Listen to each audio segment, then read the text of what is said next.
Hello, and welcome to another episode of Retrospective Gaming. In this episode, I will be reviewing Rocket Knight Adventures.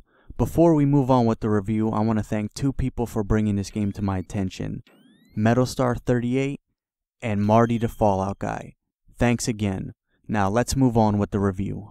In Rocket Knight Adventures, you play as Sparkster, an opossum knight equipped with a sword and a rocket pack. Let that sink in really quick. An opossum knight equipped with a sword and rocket pack. I have to say, that's pretty unique. When I looked at the cover of this game, I was wondering what the fuck that was, but when I found out, it's pretty unique. I mean, he's rocking knight's armor too. I have to say, I haven't seen that before in a video game, so that's pretty cool.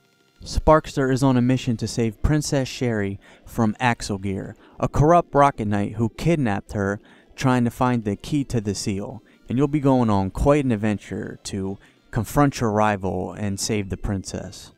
Rocket Knight Adventures is a side-scrolling platformer. You'll be going through the levels attacking a lot of pigs and a lot of robots, and you do this with a couple of things. A sword that can project energy over a short distance that you can also do a spin attack with, and a rocket pack. That's right, a rocket pack where you can bounce off of walls, fly up in the air to collect a life, or dash forward with your sword. And you'll be needing both of them, so learn how to use them.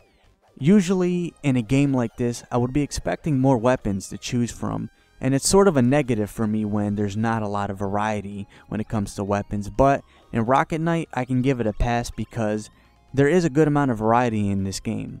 The game does switch itself up from time to time, so you'll be in a side-scrolling platformer and all of a sudden the next level would be kind of like a shoot 'em up where you're just flying and you have to avoid being hit and attacking enemies. And even at one point in the game, I was in a giant fucking robot fighting someone else in a giant fucking robot. So it was kind of like a rock'em sock'em robot. So I believe there's enough variety in Rocket Knight Adventures gameplay to keep you entertained.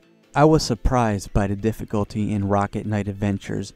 It's pretty average for the most part, not too easy and not too hard, but at certain points in the game the difficulty did ramp up and I was almost ripping my fucking hair out. It did get pretty tough. I'll give you one example.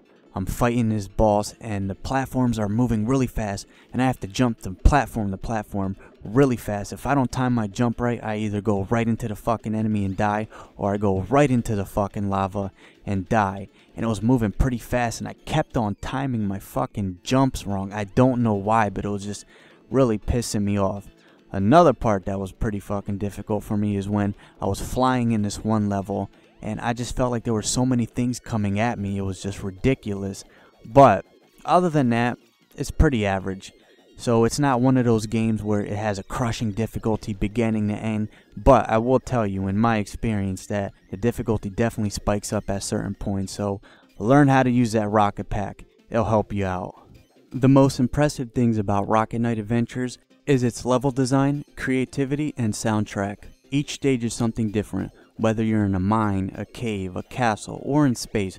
There's always something new to experience each level. It doesn't reuse content or put filler in there to try to make the game longer.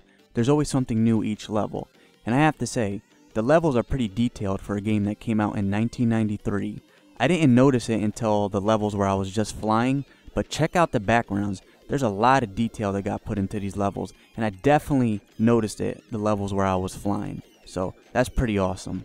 Another great thing about the level design in Rocket Knight Adventures is that it really complements Sparkster's abilities. Like I said before, you have a sword and a rocket pack, and I felt that during the game I used them equally. There wasn't a point where I felt like one was being wasted, and that's a good thing. It makes use of Sparkster's abilities, so you have to rely on them, all of them, and that's a good thing. I enjoyed most of the levels in this game, but I found two of them kind of annoying. One of them being a lava level where lava keeps going up and down and you have to avoid it. At some points in that level it was hard to see your character. And the next level being the one where water keeps going up and down and you have to avoid the spikes. That was the worst level for me. I kept on dying, and maybe it's because I'm not that patient, but still. Those two levels I found quite annoying, but it's a minor issue. Even though I did not like those levels, I still enjoyed the game. Not only are the levels creative, but the enemies are too. Whether it's pigs or robots that you fight, it's just very unique, and I definitely wasn't expecting this. I'll give you two examples. One of the enemies that I was fighting was in a mine, and it was a giant robot with extending arms. I had a problem with that one.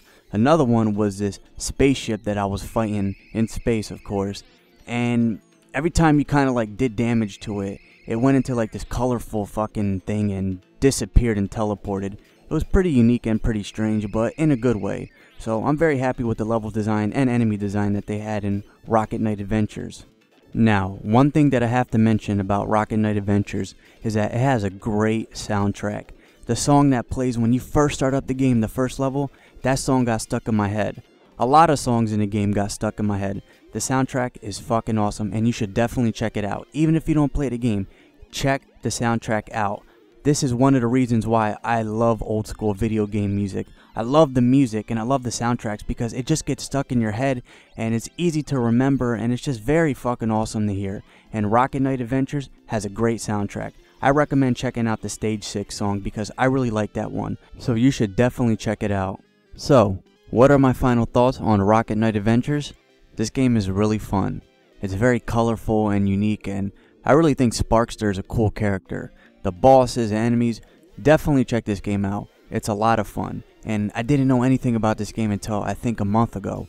Thanks again to Marty and Metalstar for bringing this game to my attention because I really did enjoy it, and I definitely recommend you check this game out. And if you don't want to play the game, at least check out the soundtrack because it's fucking awesome. Thank you for watching another video. You can keep up with me on Twitter or leave a comment or anything like that if you want to get in touch. You know where to find me. Have a great day.